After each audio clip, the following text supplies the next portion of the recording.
Kamu kalau tengah malam apa yang selalu kamu ingat? Qul huwallah Pak Ustaz. Ya udah baca itu aja.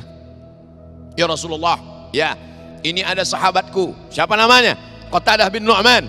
Mengapa dia? Qatadah bin Nu'man setiap malam kalau dia sholat ayatnya Qul huwallah. Rakaat kedua Qul huwallah. Rakaat ketiga Qul huwallah. Sampai subuh ayatnya Qul huwallah terus. Kata Nabi SAW, innaha la ta'dilu thulutsal Qur'an. Satu Qul huwallah sama dengan sepertiga Al-Quran. Berarti dia sudah menghatamkan Al-Quran berkali-kali. Silakan bacakan Qul huwallah. Maka ini keutamaan yang luar biasa.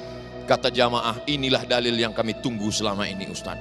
Menguatkan keyakinan kami tentang Qul huwallah. Takbir. Qul huwallah pun pakai takbir juga. Man shalla subha fi jama'atin. Siapa yang sholat subuh berjamaah, faka'annama shallal laila kullah. Dia seakan-akan sudah melaksanakan sholat sepanjang malam. Lau ya'lamuna ma fil atamati was subhi, seandainya mereka tahu keutamaan sholat isya dengan sholat subuh berjamaah, la atauhuma habwan, mereka akan datang walaupun merangkak. Ini bukan kalimat basa-basi, ini bukan hiperbola, ini bukan kalimat yang berlebihan. Hari ini kita disuguhkan video-video viral tentang orang yang datang merangkak ke masjid. Maaf, karena lumpuh, karena kekurangan fisik. Fisik mereka kurang, badan mereka kurang, tapi hati mereka sempurna. Berbeda dengan kita, fisik kita sempurna, ternyata hati kita. Perbarui ilmu Islam kamu bersama Religion di tv1news.com dan TV1 Connect.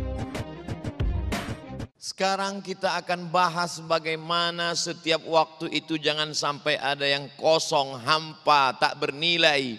Seperti orang yang memanen padi menguning di tengah sawah. Oh, indahnya. Begitu benih padi disemai tumbuh hijau. Setelah itu ditanam hujan deras. Lalu kemudian cantik padi menguning. Selamat dari hama, selamat dari wabah, selamat dari wereng. Rumput-rumputnya sudah dicabut, dipanen, petani bahagia luar biasa. Tapi alangkah kecewanya ketika ternyata dibuka satu persatu padi itu hampa kosong. Tidak ada berasnya di dalam. Kenapa? Begitulah agaknya kekecewaan. Kita selalu diajak, hayya 'alal falah.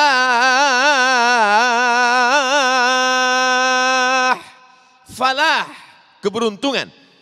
Falah, petani. Kenapa antara petani dengan keberuntungan itu mirip?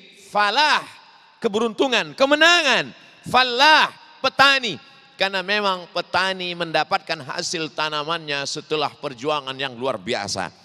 Sawah itu dibajak, benihnya ditanam, dijaga dari musuh, dipasang keliling pagar, dari mulai tikus, musang, sampai burung-burung, sampai akhirnya dia berbuah. Tapi kemudian kekecewaan datang. Begitulah agaknya orang yang mendapatkan usia tapi tidak bernilai di hadapan Allah Subhanahu wa taala.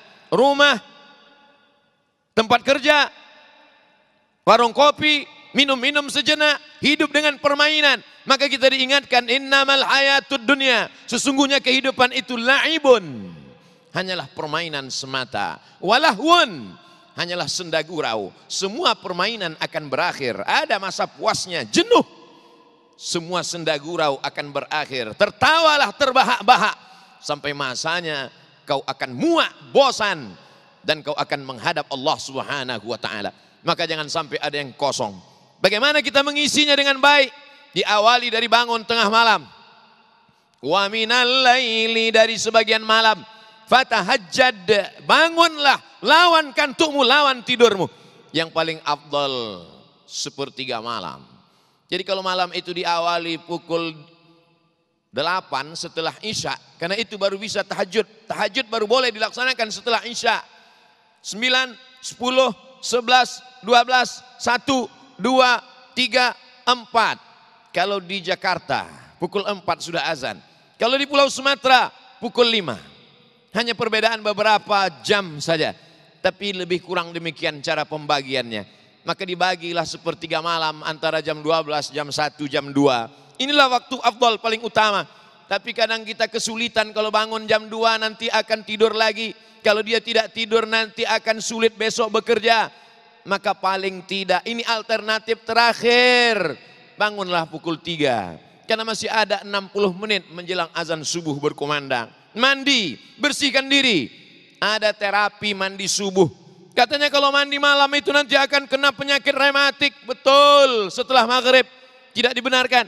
Tapi kalau setelah berlalu tengah malam, jam 1, jam 2, justru afdol, sehat, fresh. Setelah mandi, berwudu. Setelah berwudu, sholat sunat wudu 2 rakaat. Apa amalmu wahai Bilal?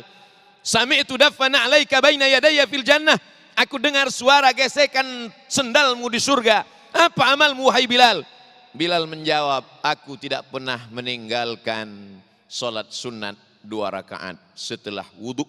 Bagi yang pakai talaffuz bin niat usolli sunnatal wudu raka'ataini lillahi ta'ala. Bagi yang tidak melafalkan niat di mulut, cukup dalam hati saja. Allahu Akbar. Jangan dipermasalahkan. Inilah yang membingungkan saya, Ustaz. Ustaz satu mengatakan lafalkan di mulut untuk menguatkan hati. Ustaz yang satu mengatakan jangan dilafalkan di mulut, itu menambah-nambah ibadah, bid'ah. Terus sampai hari ini belum saya laksanakan dua-duanya, Ustaz. Pilih salah satu. Ini antara khilafiyah, sepele, remeh-temeh saja. Substansinya adalah mengisi waktu di waktu malam kita melaksanakan ibadah kepada Allah. Salat sunat 2 rakaat. Ayatnya faqra'u ma tayassara minal Qur'an. Bacalah ayat apa yang mudah bagimu dari Al-Qur'an. Kebetulan dekat musim puasa Ramadan, ingat ayat ya ayyuhalladzina amanu kutiba alaikumus shiyamu kama kutiba alal ladzina min qablikum la'allakum tattaqun. Kebetulan dekat musim haji. Wa atimmul hajja wal umrata lillah. Kebetulan ingat tetangga belum bayar hutang. Ya ayyuhalladzina amanu idza tadayantum bidainin ila ajalin musamman faktubuh. Kamu kalau tengah malam apa yang selalu kamu ingat? Qul huwallahu Pak Ustaz. Ya udah baca itu aja. Ya Rasulullah, ya ini ada sahabatku. Siapa namanya? Qatadah bin Nu'man. Mengapa dia? Qatadah bin Nu'man setiap malam kalau dia sholat ayatnya Qul huwallah. Rakaat kedua Qul huwallah. Rakaat ketiga Qul huwallah. Sampai subuh ayatnya Qul huwallah terus. Kata Nabi SAW, innaha la ta'dilu thulutsal Qur'an. Satu Qul huwallah sama dengan 1/3 Al-Quran. Berarti dia sudah menghatamkan Al-Quran berkali-kali. Silakan bacakan Qul huwallah. Maka ini keutamaan yang luar biasa. Kata jamaah, inilah dalil yang kami tunggu selama ini Ustaz. Menguatkan keyakinan kami tentang Qul huwallah. Takbir. Qul huwallah pun pakai takbir juga. Lalu setelah sholat sunat wudu, sholat sunat taubat. Begitu banyak dosa kita. Istighfar, bagus. Sayyidul istighfar, lebih bagus.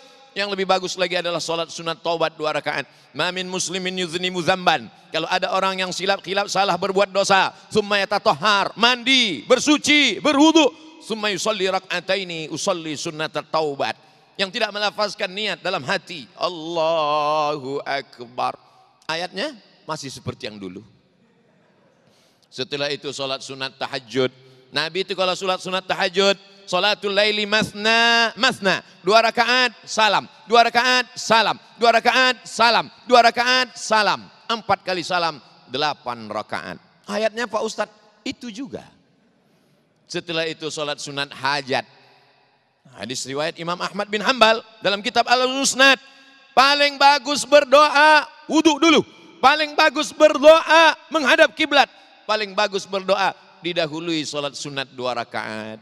Hajatnya supaya anak kita berhasil, selamat hidupnya dari perbuatan maksiat dan dosa. Supaya negeri ini menjadi baldatun thayyibatun wa rabbun ghafur. Segala hajat dunia, hajat akhirat, hajat pribadi, hajat keluarga, hajat negeri dimintakan kepada Allah Subhanahu wa taala, ditutup dengan sholat witir 3 rakaat. Menjelang azan subuh baca surat Al-Fatihah, surat Al-Ikhlas, Al-Mu'awwidhataini. Man qara'a Yasin fi lailatin. Siapa yang membaca surat Yasin pada suatu malam, asbaha maghfuran lah. Pada waktu subuh dia sudah diampunkan Allah Subhanahu wa taala. Baca surat Yasin, baca surat yang lain. Sibuk mencari dunia, hiruk pikuk kehidupan. Di tengah malam sepi senyap, tenang batin kita sedang diturunkan Allah. Huwallazi anzala sakinata fi qulubil mu'minin. Kira-kira ada beberapa menit lagi pergi ke masjid, salat subuh berjamaah. Man shalla subha fi jama'atin, siapa yang salat subuh berjamaah, fa ka'annama shallal laila kullah, dia seakan-akan sudah melaksanakan salat sepanjang malam. Lau ya'lamuna ma fil atamati was subhi, seandainya mereka tahu keutamaan salat Isya dengan salat subuh berjamaah, la atauhuma habwan, mereka akan datang walaupun merangkak. Ini bukan kalimat basa-basi, ini bukan hiperbola, ini bukan kalimat yang berlebihan. Hari ini kita disuguhkan video-video viral tentang orang yang datang merangkak ke masjid. Maaf, karena lumpuh, karena kekurangan fisik. Fisik mereka kurang, badan mereka kurang, tapi hati mereka sempurna. Berbeda dengan kita, fisik kita sempurna, ternyata hati kita kurang. Isi terus, itu baru malamnya. Bagaimana dengan siangnya? Ibadah bukan hanya sholat, zikir, baca Quran. Berangkat ke tempat bekerja, mencari nafkah yang halal. Bismillahirrahmanirrahim. Wa'tasamtu billah, la haula wa la quwata illa billah. Maka tempat bekerjanya itu pun bernilai ibadah. Tidak ada satupun yang kosong, hampa. Dari rumah ke tempat bekerja, yang bawa sepeda motor, yang bawa mobil, bertasbih. Radio yang didengar, dakwah. Lagu yang didengar, religi. Apapun yang dia lihat, apapun yang dia dengar, maka semuanya adalah bernilai ibadah, ibadah, ibadah. Jangan kosong dari ibadah. Assalamualaikum warahmatullahi wabarakatuh. Hai sahabat religiwan semuanya, semoga usia bertambah, istiqomah juga semakin bertambah, amal bertambah, maka bertambah pula kesiapan kita untuk tetap menebar kebaikan. Assalamualaikum warahmatullahi wabarakatuh.